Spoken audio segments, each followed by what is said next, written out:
attempt to change the channel, because I'm on all of them.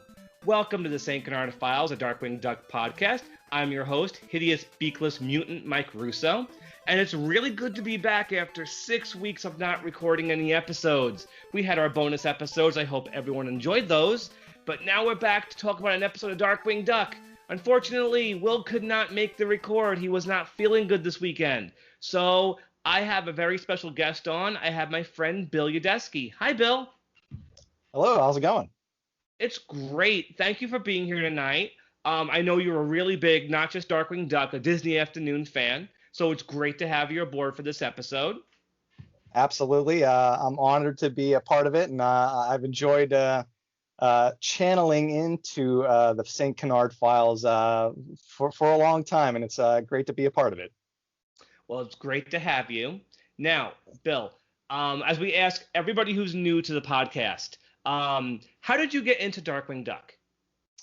Well, like most people my age, I'm in my 30s. I got to experience Darkwing from the beginning.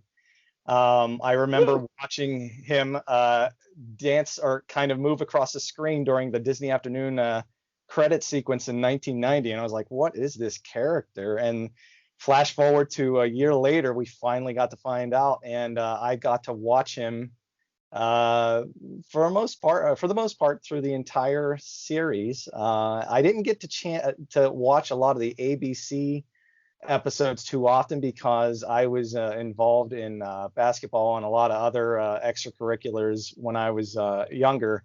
But I was pretty much there every afternoon coming home from school and just sitting down with probably a bowl of cereal and watching the Terror of the Flaps in the Night.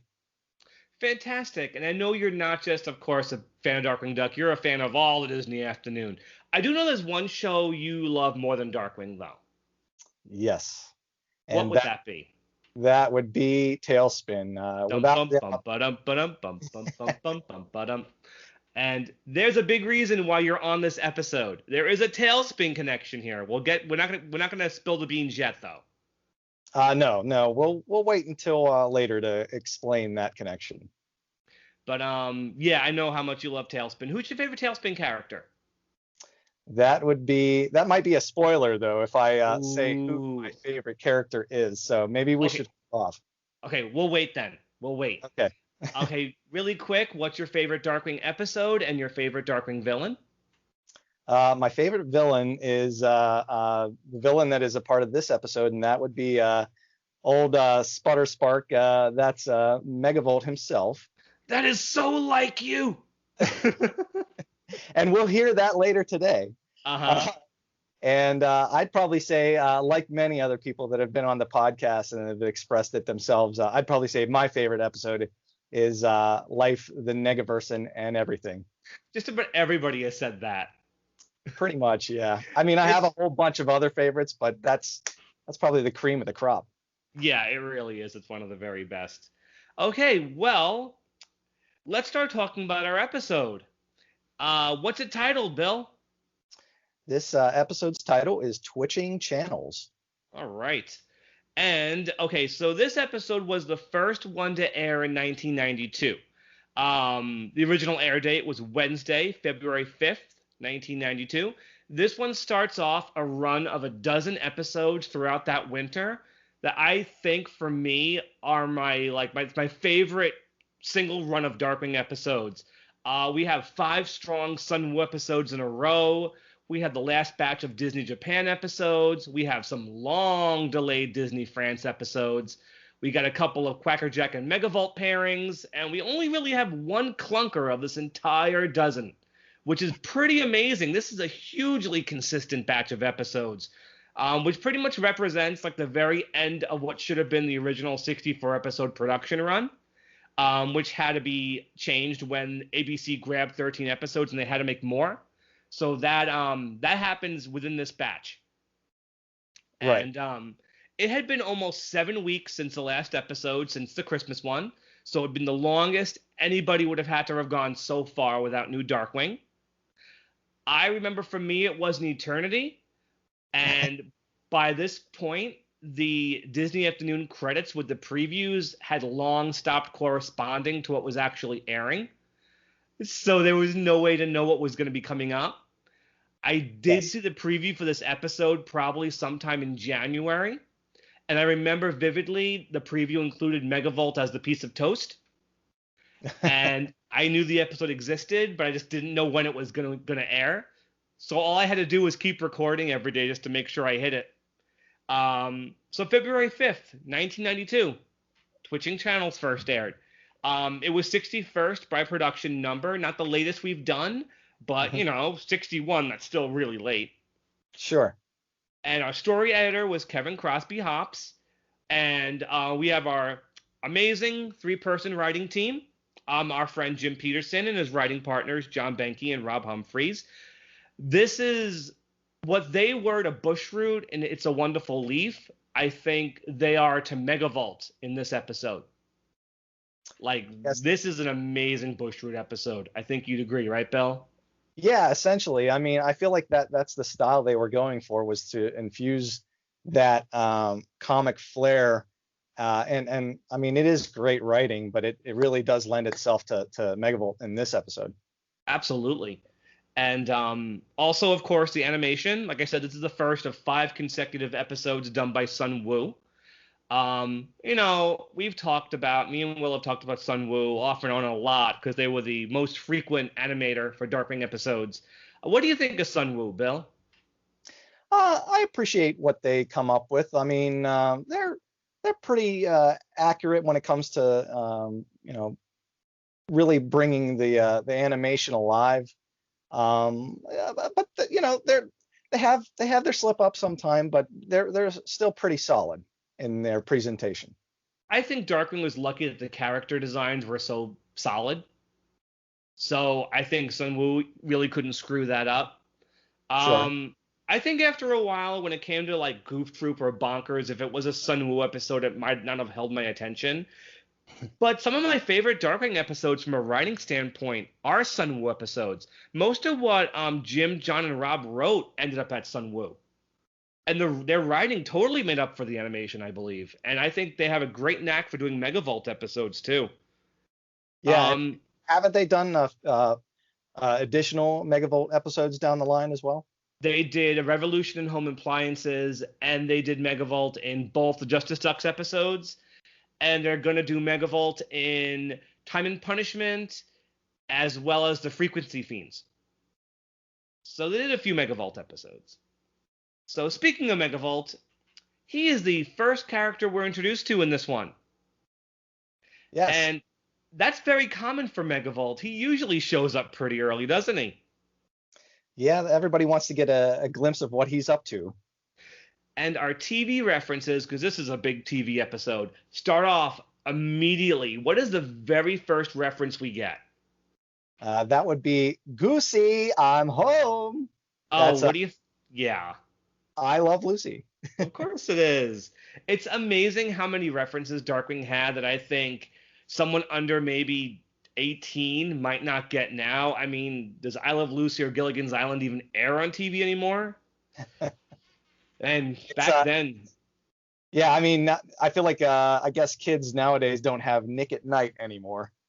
Yeah, back then every kid got the reference because usually this stuff still aired on broadcast television. Right. So we get the TV right away. He's flipping through channels. We hear the Lucy parody. We hear a game show. We see a car chase. And so Megavolt shows up. And this is pretty much an entire first act of just Megavolt. Like, he's having such a great time in this one. And, like, this is the best Megavolt has been in a long time, I feel. I agree. Who is he talking to, Bill? He's talking to an audience of home appliances, lamps, and electronics, and they're all just lauding him on his latest invention. It's actually pretty cute, and his opening dialogue is something that was similar to something from Comic Book Capers, but they've expanded it. I think he says, "They called me crazy. They called me insane. They called me loony." And boy, were they right. I love it. It's that's to Megavolt what I'm Not Really Sinister, just misunderstood was to Bushroot. Right, right. I also noticed that callback to comic book capers. And what's his invention? That would be the electrolyzer. So tell us a little bit about what happens now. What's going on? What can Megavolt do now? He has this device that apparently can allow him to manipulate, I guess, radio waves, television waves, and he can, well, actually, he can enter electrical components at will, Yeah. but eventually he makes his way into a television. Right. First, you get stuck in the toaster, which is where I mentioned the Megavolt as a piece of toast, and you get stuck in a blender, and yeah, then the television, and then that gives him an idea. He can come out of people's TVs and rob them. This is perfect for him because Yes. he shows up. The first parody we get, he shows up, and it's what classic late night talk show, Bill? That's definitely the Tonight Show with Johnny Carson. Yep, he comes in and does Johnny's famous golf swing. And I also wanted to note, while he's doing the golf swing, you could hear the music. And me being the music buff that I am, I noticed that it is like almost note for note to what the theme song was, but it's just changed ever so slightly as to avoid that copyright law, you know? Right, right. And this piece of music was actually in Adopticon. It's the music the Penguins were playing to distract Drake from Tuscanini's schemes. Yes. So yes, this actually, yeah. And yeah, so he makes a comment, no applause, just throw money. And then he's like, yeah, I'll just take some of my own. And then Megavolt goes on a crime spree. Tell us about this crime spree. What different places does he show up in? Well, first off, he decides to head off to Hamburger Hippo, where we see the ever so relaxed cook watching television, and he gets some change from him. And the cook, I guess, is also played by Jim. It definitely sounds like Jim. It's definitely Jim, and he's just slightly confused, and he's like, "Thank you, come again." Megavolt's having a time of his life doing this stuff. I love it when Megavolt's enjoying himself. Yes, it's definitely fun. And then the next place he goes to is an electronics store. I couldn't place the voice that does the clerk, the store clerk. Yeah, let's discuss this now, Bill. The credits for this episode are a complete mess. The ones that are attached to the episode and the credits on IMDb are not accurate in the slightest. They credit voice actors Susan Tolsky, Katie Lee, Tino Insania. None of these people were in this episode. Yes, so that is correct. We've been talking back and forth for a while, me and Bill, trying to figure out what exactly happened here. And it hasn't been easy. I'd love to find out exactly who some of these voice actors actually were. But we don't know who played some of these characters, so we don't have IDs on some of these guys. So Megavolt pops out of the TVs in the electronics store. Like 6 Megavolts pop up. They steal 6 TVs and go back into their 6 TVs. It was actually a really cool repeated piece of animation. It's neat.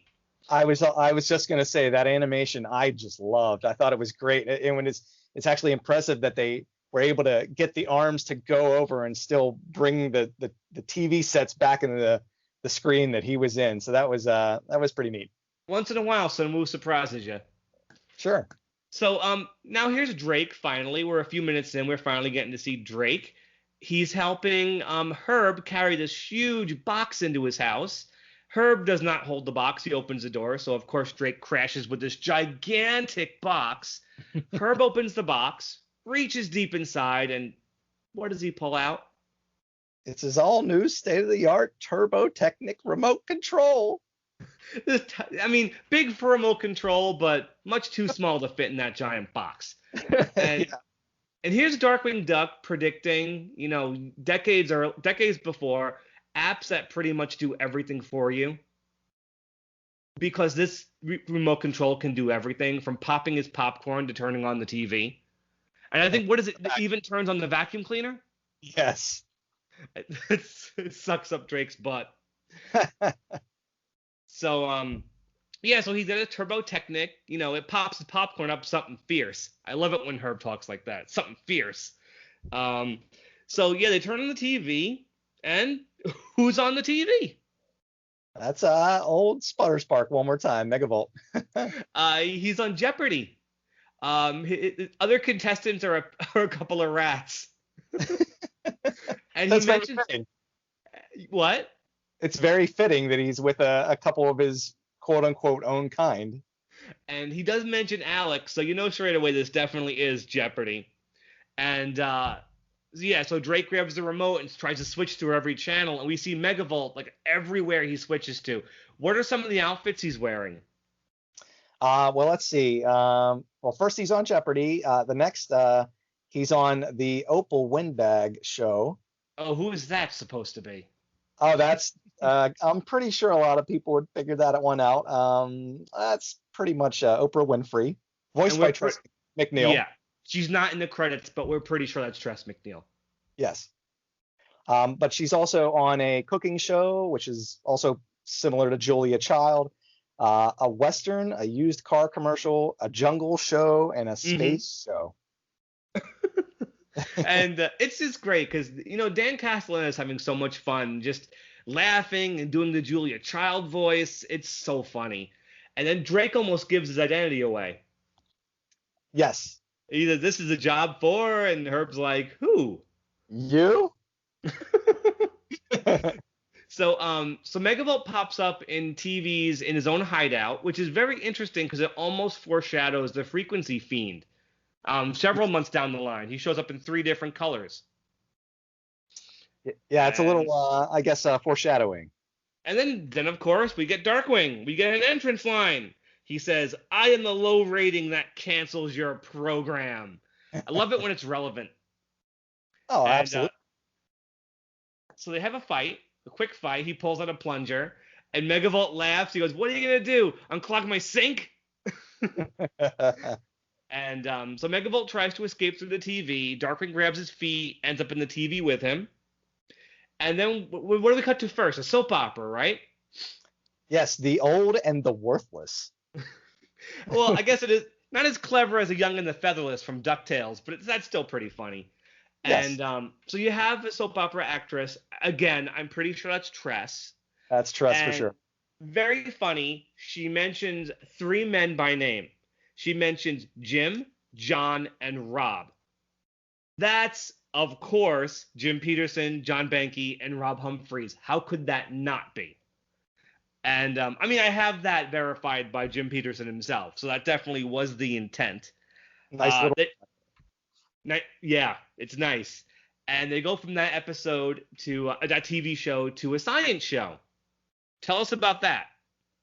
The show is called Mr. Electron, which I'm pretty sure is similar to, back in from what I remember, Mr. Wizard. Mm-hmm. I'm sure similar programs to that back in the day, but I believe that gentleman is voiced by Mark Taylor. Right. We're going to hear him again, right? Yes, we are. And I think you were explaining to me that he is essentially a reused character model from back. Which episode was that again? Beauty and the Beat. Beauty and the Beat. And what was the character's name? I don't know if he was Larson or Gary, but he's obviously one of them. Right. So Megavolt shows up and shocks the guy right in the butt. Great stock scream. You know where that scream came from, right? I think you researched it. I did a little bit of research, and it's referred to. It's not the Wilhelm scream, which that's used a lot in film and television, but this one is actually called the Howie scream, or it's also called the Howie Long scream, because apparently it was used in Howie Long's character death in the '96 film Broken Arrow, but apparently this clip originates from a 1980 film called The Ninth Configuration. I didn't do much diving into what that movie's about, but that's essentially what it's from, something back in 1980. So yeah, Well, very interesting. and it is an unforgettable scream. Like the scream indicates this guy is in pain. Um, I think it's great. I like this more than the Wilhelm scream, personally. Right. So Megavolt turns around. He sees a device called a Cajillion Transmutonic Atom Splitter. And of course, I wrote that down. I couldn't memorize that thing. Uh, he plans to trap Darkwing in a Peterson feedback loop. At first, I thought that was just nonsense. Ah ha ha, Peterson. The writer's name was Peterson. Oh, that's nonsense. That's just a joke. But yeah, a Peterson feedback loop is an actual thing. Just to simplify it, it's when a system's output circles back around to its input. Basically, it's just going around in a circle. So basically, what Megavolt wants to do is basically trap Darkwing going around in a systematic circle, and like you said, to be sucking feedback for weeks, sucking static for weeks. That's a pretty terrible fate for Darkwing. Luckily, Darkwing shows up, nails Megavolt with a boxing glove, and what does he do? He hits the machine, and this great line. It's like one word from Megavolt. Darkwing goes, "It's not supposed to do. Is it supposed to do that?" And Megavolt goes, "No." That's great, Dan. Right there. Love it. Dan could take one syllable and make it total gold. So they get zapped, and all of a sudden they get spit out of a TV in a shopping mall. What do they see? Well, they see a bunch of hideous, beakless mutants coming at them. Yup. Human beings, to be more precise. Uh, Megavolt runs away, so we actually don't see Megavolt for in this entire next act, really. And of course, Darkwing, sees all these people. It's shoppers in a mall going crazy, buying stuff, and again, they're human beings. I'll say it up front. I'm not a really big fan of how they drew human beings on these Disney television shows back then. It takes a little bit of time to get used to it. And I'll mention it more when another human character shows up. But three kids show up to talk to Darkwing. This is why you're on the episode, Bill. So take it away from here. Yes, yes. Well, I will say that one of the kids' name is the one girl is played by Sherry Lynn, who Mm-hmm. she's been in a lot of animation, a lot of different TV shows stemming back from probably the 80s. The one African American kid, I'm not quite sure who voiced him, but the third one is the one reason I'm on here. Well, one of the many reasons, and that's because it's R.J. Williams, who was famous in Disney Afternoon lore for voicing Cloud Kicker in Tailspin. The second he walks on screen and you hear the voice, you know exactly who that is. Absolutely. I recognize him in anything really, but yeah, I remember actually he played one of the cabins from the Adventures of Gummy Bears. Yes, And I think he was the last Cavan. I think he was the best Cavan, yeah, personally. he has And, a really good way of enunciating and giving a lot of emotion to the characters that he plays. It's just something he does naturally. and just random trivia before we move on.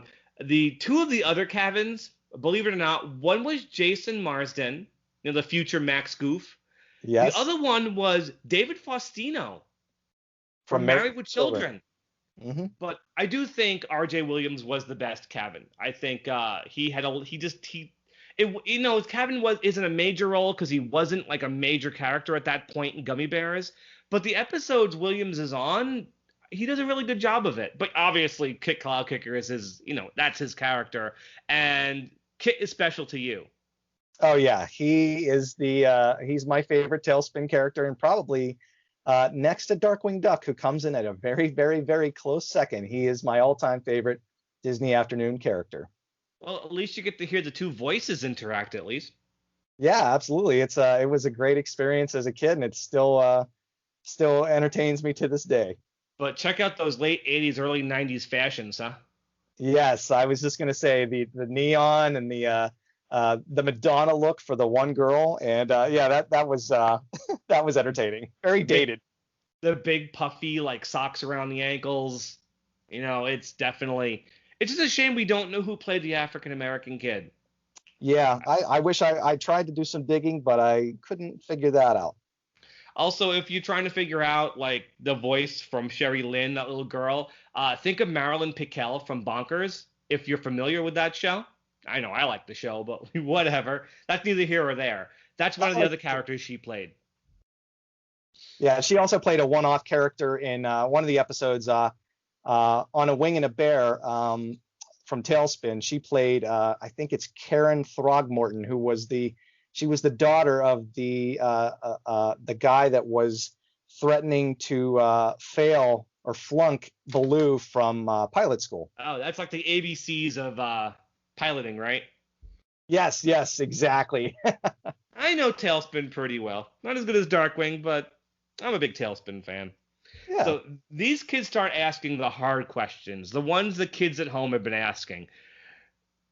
Does Launchpad change his clothes, or do all his clothes just look the same? They ask where Goslin is, and this is the big one. When you're Drake Mallard, what job do you have? And that question wouldn't be definitively answered until the Boom comics came, where it was explained that he was living off a shush stipend. And since the comics are considered canon, there's pretty much your answer there, which that makes sense, right? Sure, sure. So, of course, this episode is just crazy meta because they're watching Darkwing Duck on the TVs in the mall, and you hear the theme song, you see clips from That Sinking Feeling. Those clips weren't like in mind when they wrote it, but it's funny they're using clips from an episode that was not animated by Sun Wu, a completely different studio. And what makes it funny is that Darkwing comments they can't draw his beak right. It's drawn too big. And he's like, except they drew my beak all wrong. No duck has a bill that big. That's a running gag throughout the entire episode. Yeah, and I don't know if you could hear it because it's kind of buried in the background a little bit. The announcer on the show says Darkwing Duck will be right back after a barrage of merchandising messages. You know, it's funny to think like a kid could be watching TV now, streaming or something, and really not see commercials anymore. Right, Like, right. my kid watches a lot of TV, but it's all streaming, so she doesn't watch commercials. Thank goodness, because she's not asking me for specific things for Christmas or her birthday. But as a kid, you know, you watched a lot of commercials. It's just what you did. And commercials might advertise all the stuff we see in the toy store that Darkwing gets a load of in a minute. Yep. You see some Darkwing toys and T-shirts and board games. I think the writers were anticipating Darkwing merchandise being a lot bigger than it actually was. I mean, there were lots of Darkwing merchandise. I mean, those Playmates toys were a godsend. But this episode treats Darkwing like a phenomenon, like on like a Power Ranger level. Which, yes, that would have been cool, wouldn't it? Yeah, and maybe another alternate universe, perhaps. Yes. And he's still running episode 30 years later.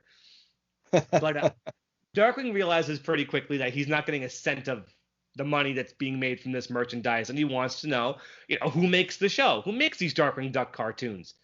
And the kids mention Thaddeus Rockwell makes the cartoons. Before we even see who this character is, let's dissect that name a little bit. Bill, who created Darkwing Duck in real life? That would be the amazing and creative Tad Stones. The amazing and creative, which makes this character we're about to meet even more ironic. Tad Stones, Thaddeus Rockwell.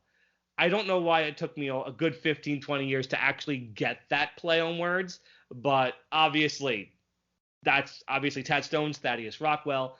So Darkwing goes to the cartoon studio, and he walks in, and as soon as he walks in, 3 staff members looking at a storyboard see him coming and scatter. Now, I had to find out who these guys were.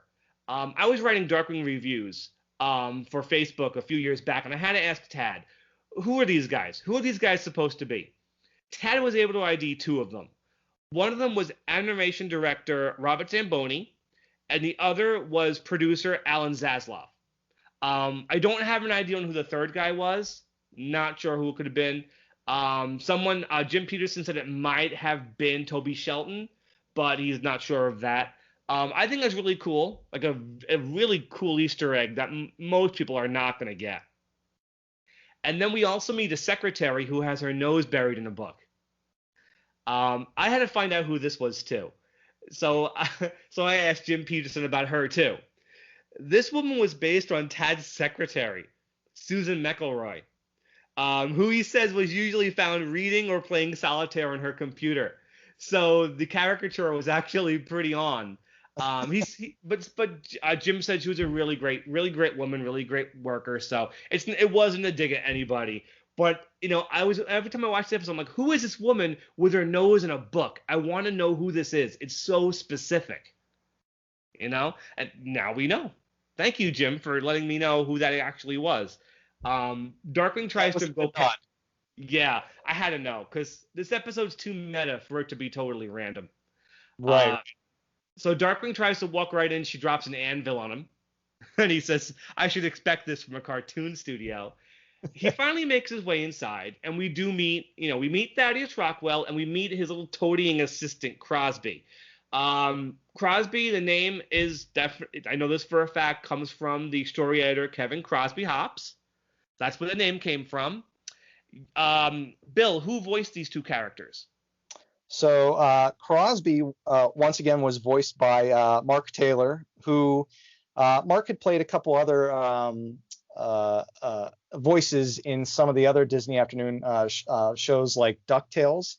And I remember a Tailspin episode, Louie's Last Stand, where there was a short, diminutive little executive from Con Industries who wanted to find property to try to build a business upon. So he attempted to take Louie's island from him in Louie's Last Stand. Yes. And but I've also seen that he's done, Mark Taylor's also done plenty of acting in his career, and he's still active. And as for Thaddeus Rockwell, I have narrowed it down and found that he is voiced by John Frost. Now, John, he doesn't seem to be much of an actor, let alone a voice actor. He seems to have a lot of credits on IMDb in the sound department. So perhaps somebody liked his voice and brought him on board to voice Rockwell. I think the voice is great. Yes. He is definitely a repugnant character. You're not supposed to like Rockwell. He's a jerk. And I think the design really works. Basically, like I said, you're not supposed to like him. I said earlier I'm not a big fan of how, the house style from Disney television animation, how they design human beings. A lot of them were very over-designed with like a very large upper lip that almost looked like a duck's beak. Like, I wasn't a big fan of it. I feel like the human designs got better as these shows went on. Like, if you watch something like Little Mermaid, you always know the characters that were designed by the theatrical crew. As soon as a new character showed up, you're like, yeah, someone from the TV division created that character. You always knew. And you definitely get that with Thaddeus Rockwell. I feel like a little bit later down the line, this design is very similar to Donald Duck's boss, Ken Powers on Quack Pack. Sure. Very similar with the big chin and the poofy hair. And you know who else I think he's also reminiscent of, body type wise, is Comic Guy. Yes, also because of the chin and the facial construction with the upper duck lip and the nose. I had mentioned I don't know if I mentioned it on Planet of the Capes. Comic Guy and all the other male characters all have the same facial construction. And that goes for Thaddeus Rockwell, too. So I definitely see Comic Guy in him as well. Darkwing shows up. He gets an entrance, the second one in the episode. I am the auditor who wants to look at your books. And, he wants a piece of the money, the piece of the merchandise, or else he'll take his life story elsewhere. And so Thaddeus, he asks him, how did you create me? Quote unquote, create me. How did he do it, Bill? He actually mailed in for an alpha wave feedback helmet. Mm-hmm. From the cereal box top. Yes. Clever. And he tuned in, it didn't work correctly. It gave him a shock, and it tuned into Darkwing's dimension. And basically all he's done is basically co-opt the Duck's life for the cartoon show. He just basically he listens to the stories and basically has his writers write them down and make the cartoons. At one point, he's dictating a cartoon to Crosby and says Darkwing ends up on a deserted island full of gorillas. Obviously, he's referencing Planet Apes of Wrath. I mean, he's Right. got to be, right? Yeah. Unfortunately, Rockwell has no idea how to send Darkwing home. And he's like, hey, you can live here. I'll get you a pond in the park to live in. Ooh, and, a duck pond. and of course, all of a sudden, who should show up on the TV news but a certain Sparky villain? That's Megavolt once again. Megavolt's terrified, though. He just wants to go home. Darkwing shows up, and Megavolt's like, take me home. Come on, I need to get out of here. And Darkwing doesn't know how to get home. And he tells Megavolt, I have my own TV show here. You're in it, too. Megavolt says, I know, they always draw my nose wrong. There's so that they gag. can't get... What? There's that gag again. Yeah, third time's a charm. So Rockwell shows up and says, if you want to go back to St. Canard, I'll give you St. Canard. His version of St. Canard is a stage show, which he rationalizes is a lot easier than making a TV show every single week. So he has Darkwing and almost said Launchpad. He isn't in this one. Darkwing and Megavolt on this stage show. He has Darkwing up on ropes, and Darkwing is like, I don't fly. What am I on ropes for? And Megavolt is upset because he has to throw a fake lightning bolt. He's like, why don't I use my own lightning? So Megavolt's, in a bad mood, and Darkwing cheers up a bit when he comes up on stage and he gets this huge applause, and he likes it. He's all about that. I love this little bit where Megavolt's just not in it. Like, he is not about this at all. He's supposed to say the line, and only I can bring its total destruction, and he's so ambivalent about it. Louder. What? Louder. And only I can bring its total destruction. But when he revs up to throw the lightning bolt, he looks directly at the camera and blows a raspberry. And, he throws the lightning bolt, hits Darkwing right in the butt. Darkwing goes flying around the stage. All these great shrieks and screams from Jim. Like, only Jim can do this kind of babbling that Darkwing's doing as he's flying around. Christy Mendopoulos tries to get there with his new Darkwing Duck. Bless him, he's trying really hard. But only Jim can do that kind of blubbering. So Darkwing brings down all the stage lights on top of himself, but the audience loves it. And Rocco's like, I don't need the helmet anymore. And Darkwing realizes, the helmet, of course. So what's Darkwing's plan? Well, he straps the helmet to I guess a television antenna, and tries to use that to tune the frequency of the dimension they need to get back to. Using jumper cables. Using jumper cables to Megavolt and the electrolyzer. Right, because the electrolyzer has been stuck in his chest the entire time. He hasn't taken it off. Right. And so right before they go home, Megavolt makes a comment, I can't wait to go back to terrorizing the populace. And Darkwing goes, ooh, and I can't wait to go back to stopping you as always. And Megavolt goes, great Megavolt line, stopping me? Oh, that is so like you. I've seen Jim do interviews where he praises Dan, and Jim will imitate that line in like as close to Megavolt as he can. Yeah. So hearing Jim go, that is so like you, like trying to get Megavolt's voice, that's so funny. I have to find that interview. I should post it on our Facebook group. Definitely. But then Megavolt decides, you can't stop me if you're not there. So what does he do to Darkwing? He pushes him off the side of the roof. He kicks him right in the ass. Pretty much. Darkwing, he still grabs the gas gun, connects with Megavolt's butt. They both get hit with the electricity. They both go home. Great bit of animation, by the way. Loved that. Yeah, whenever Megavolt gets shocked or electricity happens or something like that, the animation's always great. One final great meta reference, though. The helmet falls, hits the side of the tower, breaks a little bit. And Rockwell gets upset. I'm ruined, and runs off. What does Crosby hear? Crosby hears a couple little rodents, and those are Monterey Jack and Chip from Rescue Rangers. More reason for me to believe 100% that Tress was in this episode, because that's definitely her playing Chip. Absolutely. And I think this is original dialogue. This isn't taken from the show. I mean, you had Tress, you had Jim. Why not just do it? Actually, I think, yeah, it is. I think it's recreated dialogue from one of the episodes. I couldn't figure out which one, but I know that it's definitely from one of the episodes. And Crosby says, Rescue Rangers? Now that's a cartoon show, which is appropriate because that was another one of Tad's shows. So Darkwing and Megavolt come home. They burst on the Herb's TV.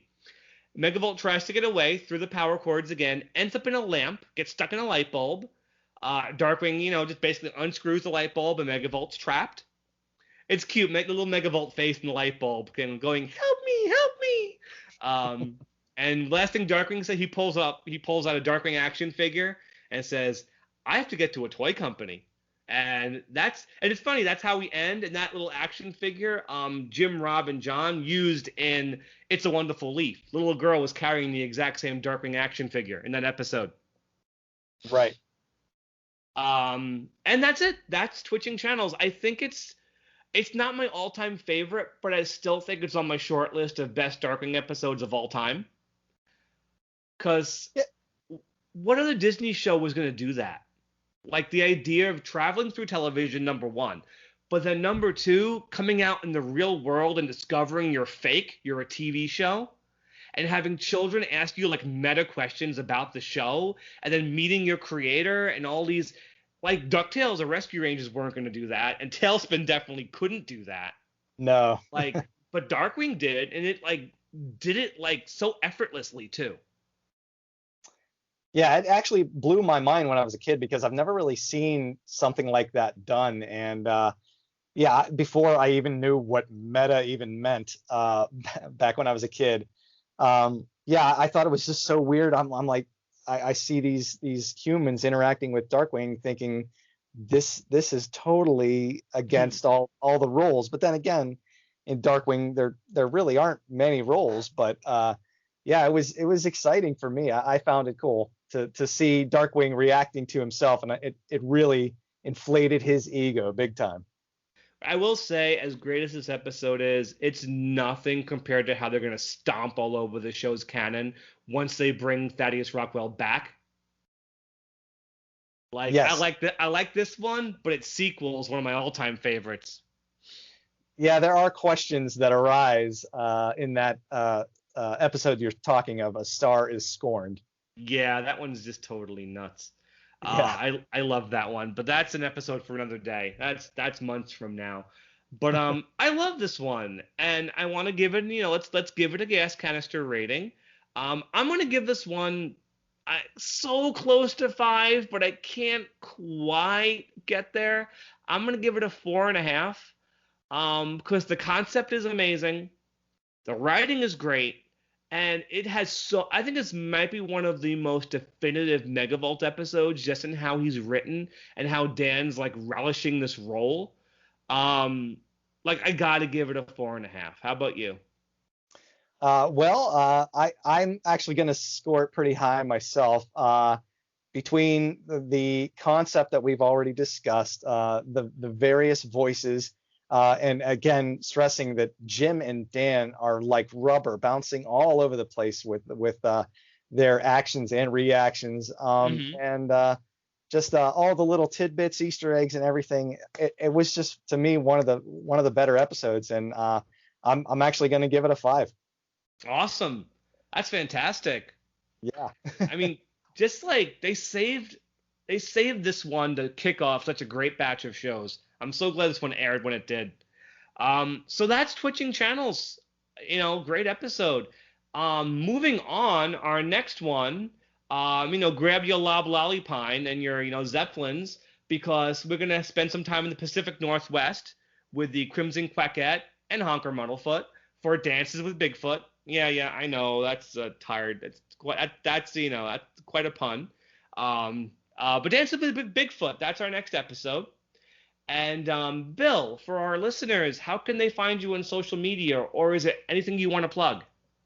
Well, I'm on Facebook under Bill Yadesky. I'm also on Twitter. I don't use it too often, but my handle's DJ Skies, Skyes.